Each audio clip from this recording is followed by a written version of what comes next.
Buenas tardes. El tema que vamos a ver hoy es el estado de recursos y gastos en los entes sin fines de lucro y que se encuentra regulado en la RT 54. Para comenzar con la exposición, primero vamos a definir lo que son los entes sin fines de lucro.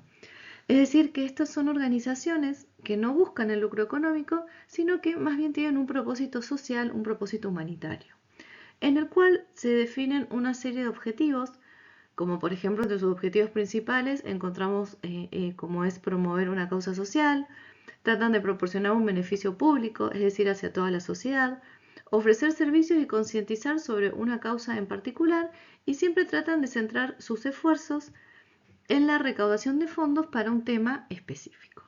¿Su misión cuál es? Puede ser proteger, ayudar, educar y curar. ¿Cuáles son las principales características que tienen estos entes sin fines de lucro? Por un lado, no reparten las utilidades entre sus socios, sino que las destinan a su objeto social. Se organizan con un propósito distinto al de generar ganancias y tienen que presentar una adecuada y transparente rendición de cuentas. ¿Qué ejemplos tenemos de entes sin fines de lucro? Por un lado pueden ser organizaciones benéficas, organizaciones religiosas, organizaciones científicas, aquellas organizaciones que se dedican a temas de salud, organizaciones artísticas, políticas, de profesionales, los colegios, las universidades, bibliotecas, museos y los clubes sociales o deportivos. Es decir, que tenemos una gran cantidad de ejemplos de estos entes sin fines de lucro, como pueden ser, por ejemplo, los que conocemos acá, que es UNICEF, la Cruz Roja. Dentro de las organizaciones científicas podemos hacer mención al CONICET, al CEMPAT, Cáritas, Greenpeace, etc. Bueno, ahora vamos a ver unas características que tienen distintas entre las organizaciones sin fines de lucro y aquellas organizaciones con fines de lucro. En el caso de las organizaciones sin fines de lucro, las decisiones que toma la dirección siempre se van a orientar a prestar el mejor servicio posible con los recursos con los que cuenta. Y el éxito se va a medir por la cantidad y la calidad del servicio que prestan. ¿Cuáles son las formas de financiación que tienen estas organizaciones sin fines de lucro? Puede ser por el aporte de los fundadores, pueden recibir contribuciones o donaciones por parte de un privado, también pueden presentar ingresos generados por la prestación de servicios o la venta de bienes, también pueden recibir subsidios o aportes por parte del Estado, y también se pueden financiar mediante préstamos, que son aquellos préstamos también que tienen las mismas características que los que reciben los entes con fines de lucro, pero en este caso tienen un costo mínimo o son gratuitos. También algo para tener en cuenta con estas organizaciones es que para desarrollar sus operaciones pueden realizar también una actividad lucrativa, es decir, que se pueden dedicar a la venta, pero siempre el beneficio económico cuando ingresa al patrimonio va a ser aplicado al servicio de los asociados o al bien común. También estas organizaciones, si cumplen con ciertos requisitos, están exentas de impuestos. Y algo muy importante a tener en cuenta es que tienen una responsabilidad adicional, los entes sin fines de lucro, que es la de justamente una rendición de cuentas que tiene que ser clara. Una rendición de cuentas claras hacia, por un lado, la misma organización y hacia la comunidad. En el caso de las organizaciones con fines de lucro, las decisiones que va a tomar la dirección siempre se van a orientar a tratar de aumentar las ganancias o por lo menos a tratar de mantenerlas. Y el éxito se mide justamente por el monto de las ganancias generadas, aunque no sea el único objetivo que tenga la empresa. Y las formas de financiación también son similares a los entes sin fines de lucro, como por ejemplo el aporte de los propietarios, los préstamos, los subsidios o aportes que reciba por parte del Estado y en este caso también la reinversión de ganancias. Bueno, como mencionamos anteriormente, la exposición de los estados contables de los entes sin fines de lucro se encuentra regulada en la RT 54. ¿Qué dice el párrafo 726? A los fines de presentar el estado de recursos y gastos, una entidad sin fines de lucro va a aplicar los requerimientos de esta sección y de la sección cuestiones referidas al estado de resultados. La RT número 54, en el párrafo 727, va a distinguir a los diferentes recursos y los va a clasificar en según sean recursos para fines generales, para fines específicos y diversos. ¿Cuáles son aquellos recursos para fines generales? Son aquellos destinados a cumplir con los objetivos de la entidad y que pueden ser, por un lado, las cuotas sociales o las afiliaciones, que son aquellas aportadas periódicamente por los asociados o los afiliados, y también los aportes que se realicen por única vez, como las cuotas de ingreso. Luego vamos a tener los recursos para fines específicos, que están constituidos, por un lado, por los aportes recibidos y destinados a fines determinados, que pueden ser aranceles o derechos particulares para ciertas actividades, y también estos recursos pueden estar generados por las actividades con fines recaudatorios específicos, es decir, que están destinados a la prestación de un servicio o a la erogación de fondos en un momento futuro relacionado con los bienes a suministrar o los servicios a prestar. ¿A quiénes? Puede ser a un grupo determinado de los asociados, a ciertos sectores de la comunidad o a la comunidad en general. Estos recursos para fines específicos se van a reconocer como tales en el periodo durante el cual se prestaron estos servicios o en el momento en el cual se efectuaron las erogaciones que motivaron la obtención de los mismos. Y por último tenemos los recursos diversos, que son aquellos recursos que no se clasifican en los anteriores, es decir, ni como un recurso para fin general ni como un recurso para fin específico.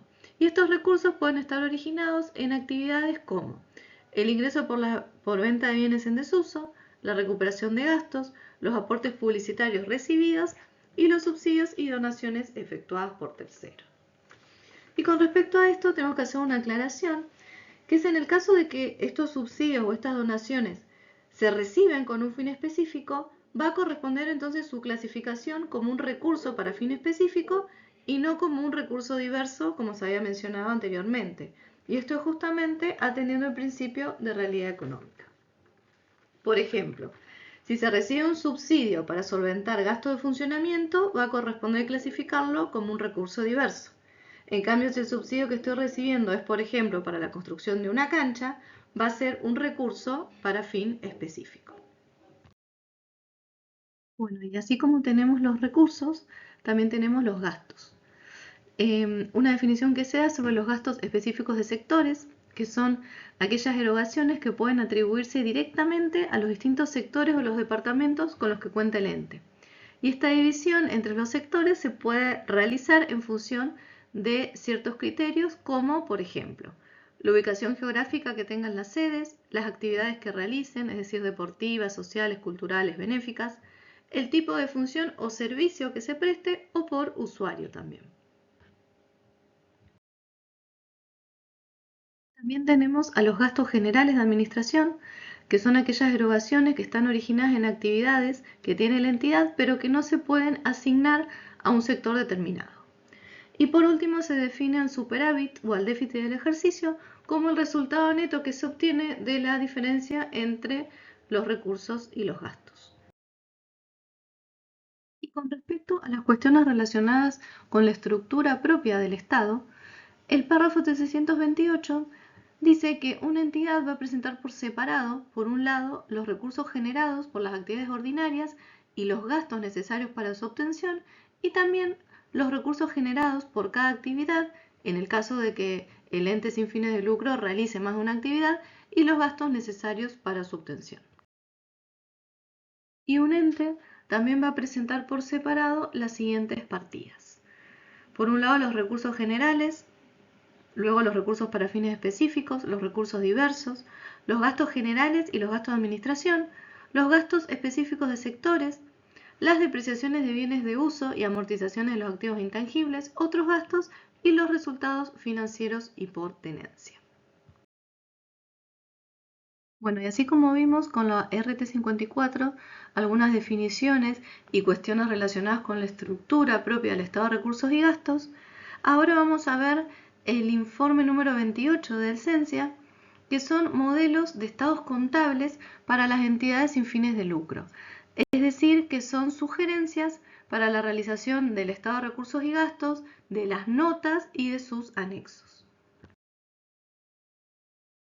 Lo primero que tengo en el juego de estados contables es la carátula.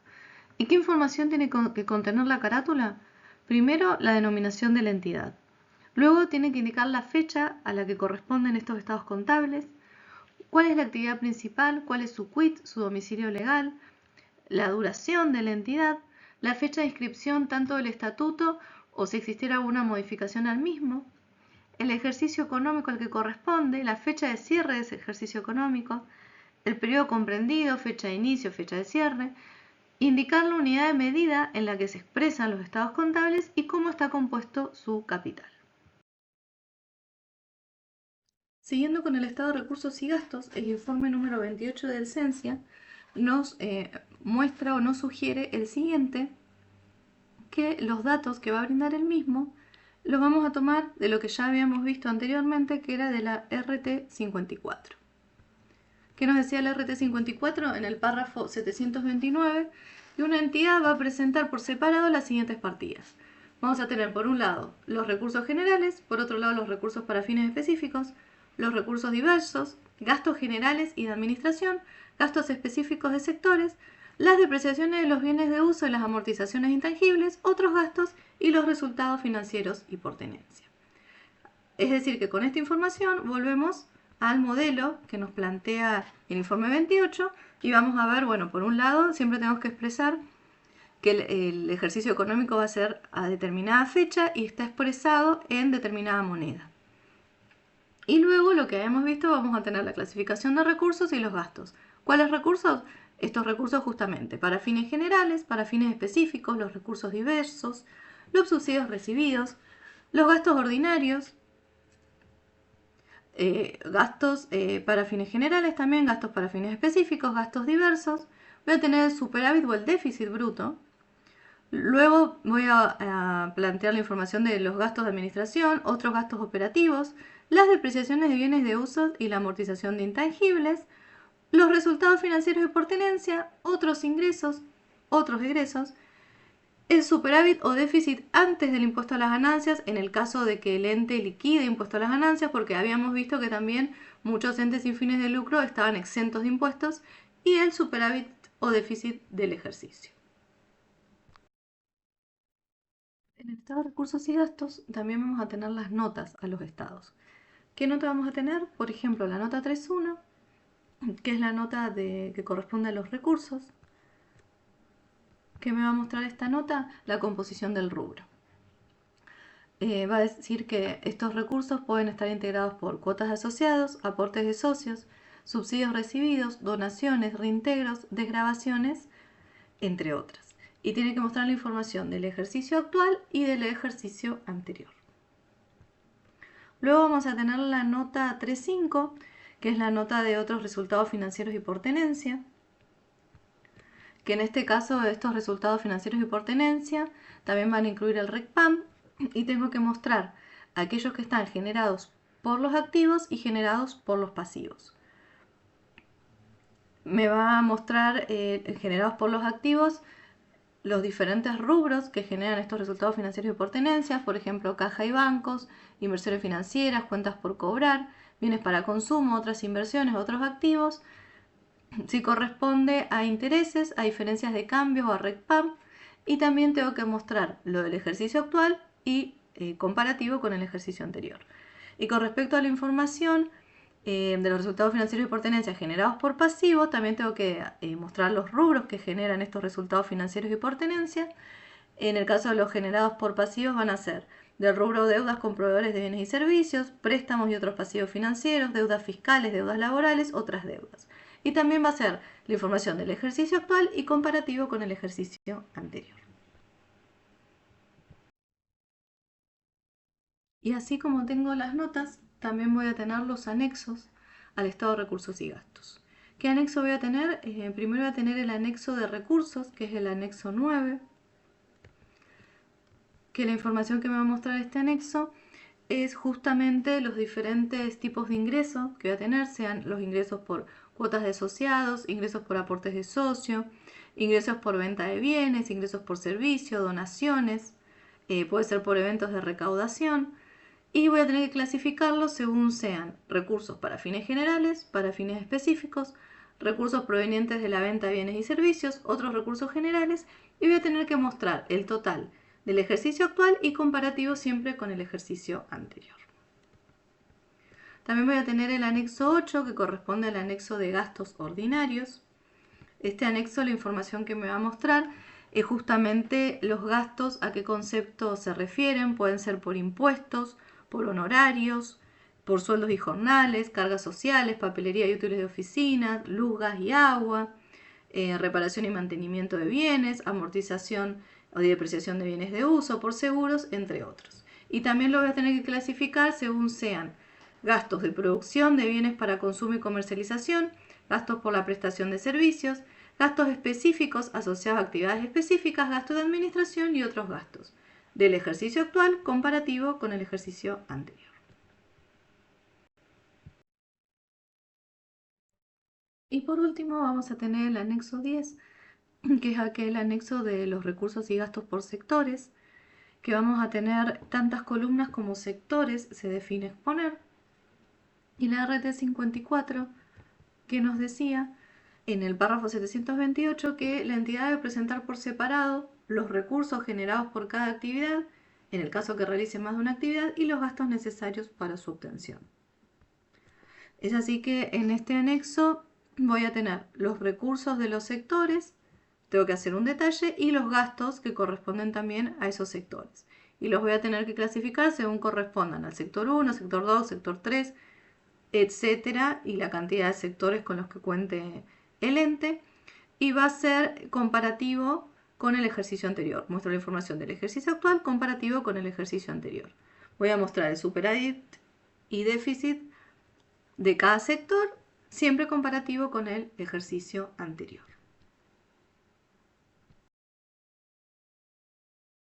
Con esto damos por finalizado el tema de los estados de recursos y gastos en los entes sin fines de lucro y le agradecemos mucho su atención.